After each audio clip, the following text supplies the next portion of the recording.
Thank God it's a Friday. Ito po ang October 22 edition ng The Stock Market Today at 64 days na lang Pasko na.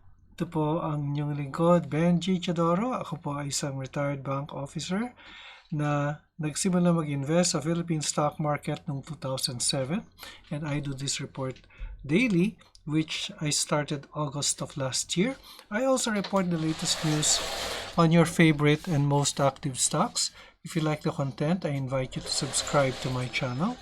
If you have stocks in mind that you want reviewed, please comment on the comment box and I will prioritize. Ang ating financial news ay tungkol sa earnings ng Bank of the Philippine Islands. Kasama po ang ating financial headlines at ang resulta ng trading sa ating PSE ngayong araw, ika-22 ng Oktubre, 2021. Dito lamang sa The Stock Market Today. Don't go away.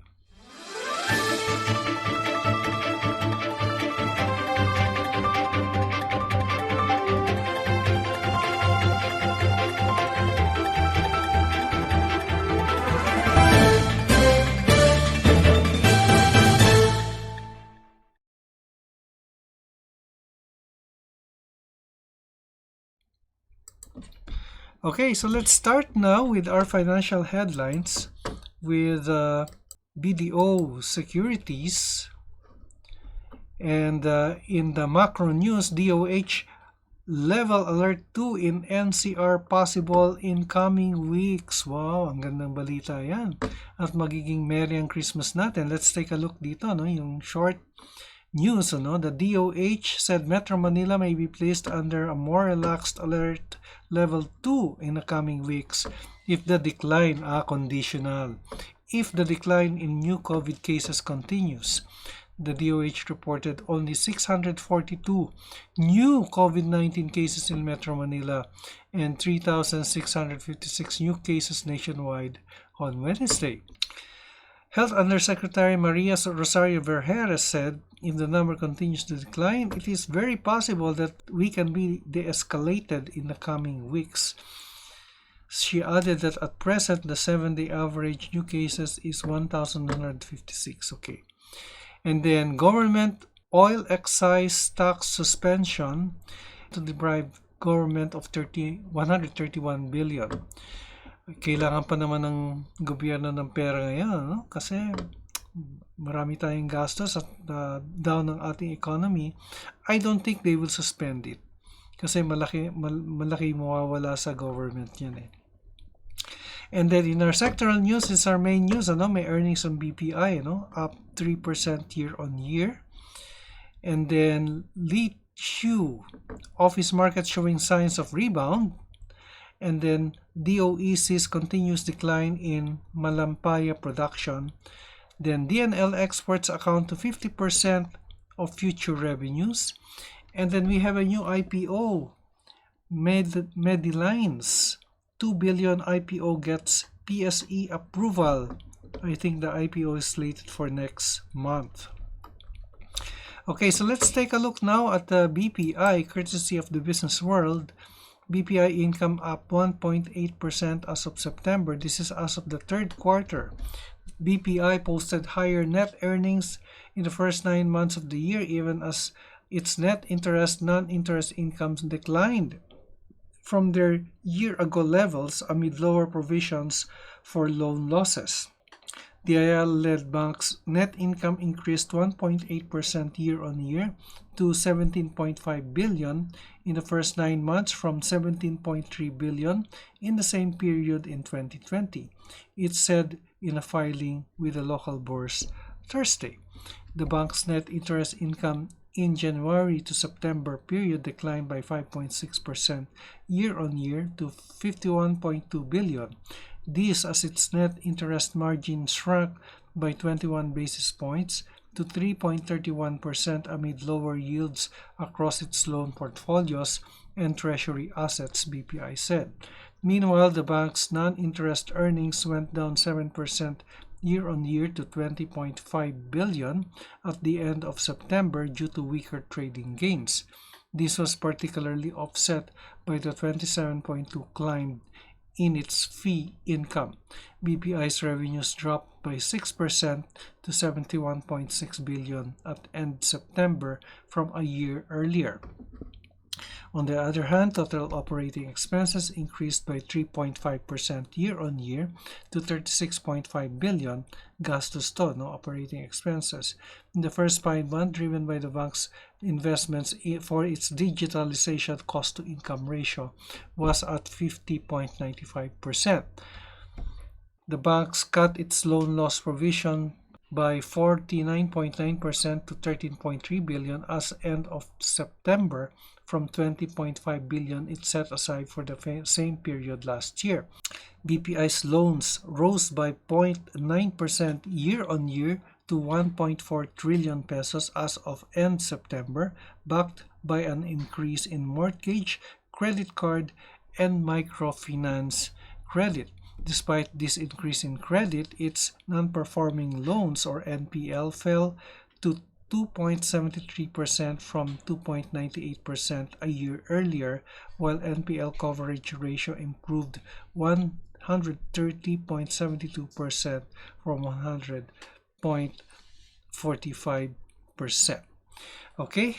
So that's good news that the BPI is earning. So alam niyo, lalabas na po yung mga figures for the other businesses, like BDO, Metrobank, yung SM, Pure Gold. At dito natin malalaman kung nag-improve nga, no? And yan yung reckoning day natin kung makita po natin yung improvement and kung merong uptick sa kanilang income statements.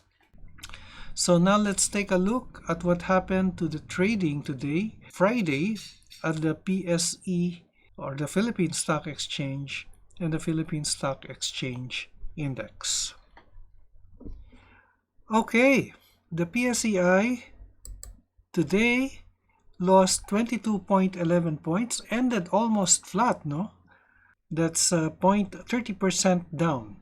So it's 2 short red candlesticks in the past 2 days, and mukhang nagpo-profit taking lang siya, no? But it's below the 7,300 level. So nagkakaroon siya ng resistance sa 7,300, ano? In the meantime, on the market activity, 105 companies declined, 82 advanced, 1257 remained unchanged. The all-share index also ended flat at 0.27% down, while on the sectoral indices, only the financials and the services ended in the green. The holding companies, industrials, mining, and properties lost today. And in the market activity, we will be reviewing your request. So tingnan po natin yung request. Meron pong dalawa dito. Before I proceed, let me acknowledge the comments from Joe Org. Sirs, ano po ba ang fair value ni Glow ngayon? And ano ang magandang entry? Thanks again. Then si Francisco Ken Cortez, AGI, sir, please. Okay. So, si Glow kasi, we are still awaiting the third quarter results, ano? Kasi so far, what I have here from BDO Securities is as of May 10, ano? As of the first quarter, yung last research nila on Glow. And sabi nila ay maintain neutral with a lower target price, no? Ang target price niya is 2,005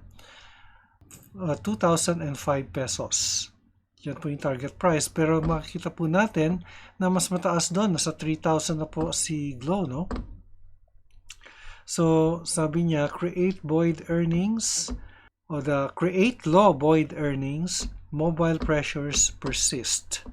So, mababa, nasa 2,000 but it's already at the 3,000 level. Abangan lang po natin dahil lalabas na po yung financials ni Glow on the third quarter, pati na rin po sa mga ibang kumpanya, no? And then si AGI naman, AGI please, I will be reviewing AGI. And they will also be reviewing BPI, RLC, SM, LTG, and AP. So let's now go to Glow. Ito, technicals natin si Glow. On the short term, it's bearish, no? kasi nagko-crossover na tong EMA 20 natin. But the medium and the long-term indicators are still under the candlestick.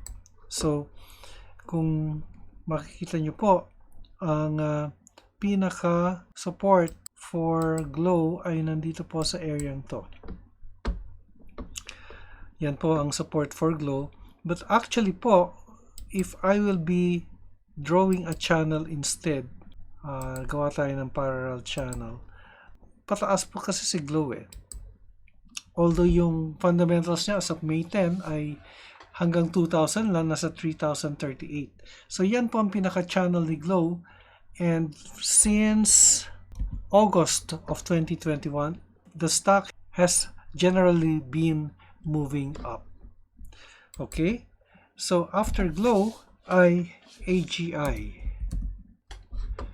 So AGI is the request of Francisco Ken Cortez. So si Alliance Global, no? And in general, it has been moving sideways movement siya, no? Kung makikita po ninyo, since July of 2021. So baka ito ay ups and downs lamang of the stock, and yung kanyang support level ay nandito po sa area to, sa 10 pesos.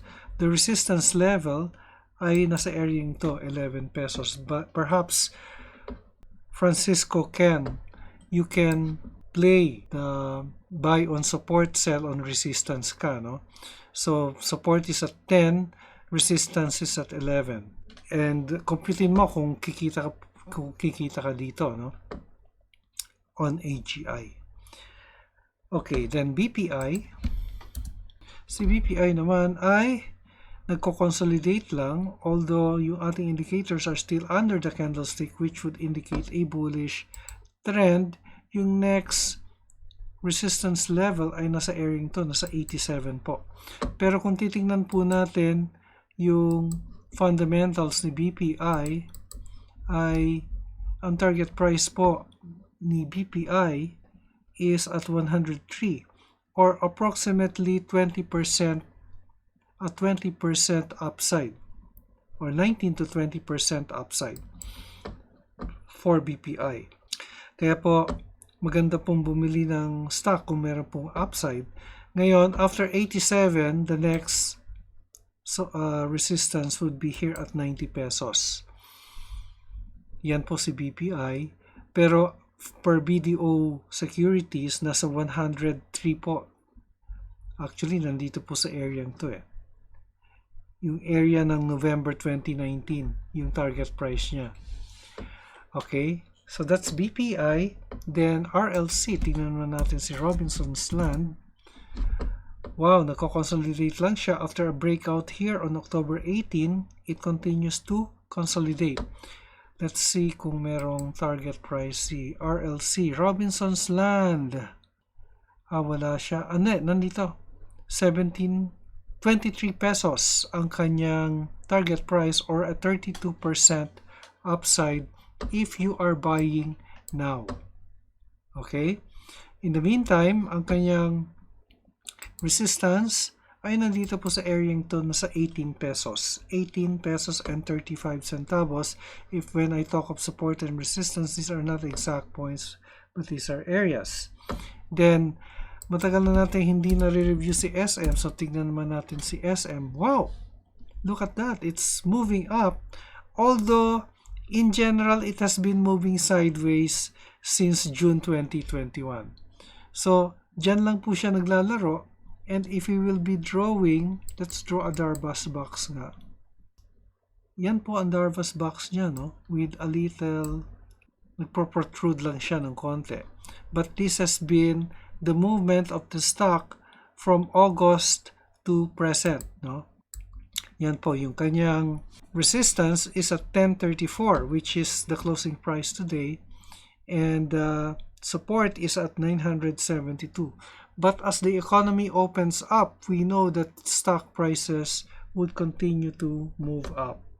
And then si LTG naman, yan po si LTG, nagkaroon siya ng breakout yesterday, but nagkaroon ng profit taking po today.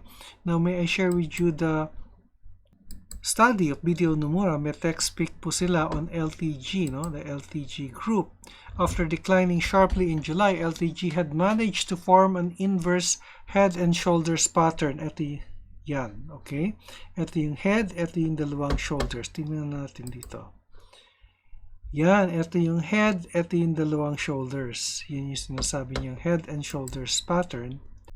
LTG's 5.35% move in yesterday's trading session allowed the stock to reach our buy price at 10.38. So meron siyang buy at 10.38 to 10.50.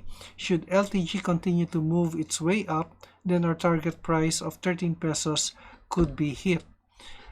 Be mindful of the stop loss level which we have set at 10 pesos. So 10 ang stop loss niya and 13 pesos ang kanyang target price.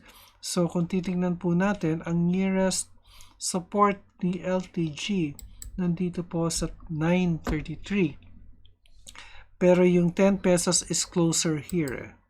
I think dito sa ang pinaka-target price niya ay nasa EMA 20 and the EMA 50.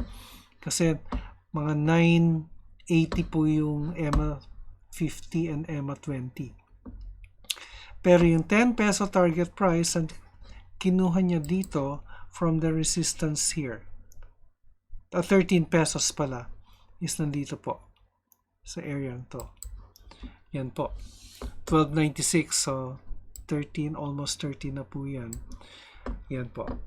So yan po yung target price niya dahil yan po yung next higher resistance level.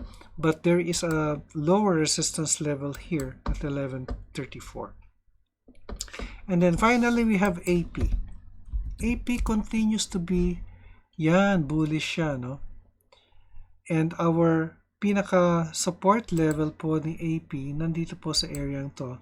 Nasa 29.49. Actually, it approximates the EMA 50 at 29.52. Ngayon, yung target price po ni BDO Securities for AP is, I think, na-reach na niya yung target price niya at 30 pesos. But, technically, yung kanyang resistance nandito po sa 33.50. Okay po. Yan po ang ating report sa stock market Friday, the 22nd of October 2021. Ito po si Benji Chodoro reminding you, mag-ingat sa COVID, mag-ingat sa scam. The other day, my one down texted me, muntik na siyang ma-scam. BDO, no? BDO credit card yung tumawag sa kanya at parang totoong-totoo. And thinking na compliance officer yung one down ko, no, sa isang finance company. At muntik pa siyang ma-scam. No? Nabigay niya yung kanyang username, nagbigay niya yung OTP, pero buti na lang she came to her senses. Okay? Mag-ingat po tayo. At wag po natin paniniwalaan kung may tumawag sa atin, we verify first. An investment in knowledge pays the best interest. Maraming salamat sa inyong pagtangkilik at hanggang sa muli. Happy weekend. God bless. Bye for now.